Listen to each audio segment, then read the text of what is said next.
ছয়টি বিষয়ে সতর্ক না হলে কঠিন বিপদ। ১. মরা মানুষের আত্মা আপনার সামনে ঘুরে বেড়াচ্ছে।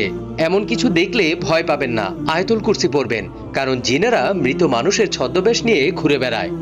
২. রাতে আয়না দেখবেন না, কারণ রাতে আয়নার মধ্যে জিন প্রবেশ করে, যে কোনো বিপদ হতে পারে। ৩.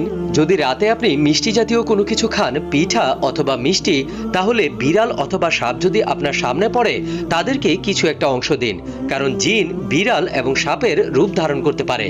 নাম্বার ৪. যদি রাতের বেলায় রাস্তা ভুলে যান, অর্থাৎ আপনার বাড়ির রাস্তা চিনতে পারছেন না, তাহলে আজান দিন, সব ঠিক হয়ে যাবে। নাম্বার ৫.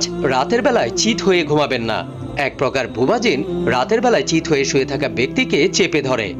৬ নাম্বার, রাতের বেলা একা একা কোথাও বের হবেন না, কারণ একা থাকলে রাস্তায় বা আপনার সাথে থাকা জিন আপনার অনেক বড় ক্ষতি করতে পারে। ভিডিওটি অনেক শেয়ার করুন যেন অন্যদের কাজে লাগে।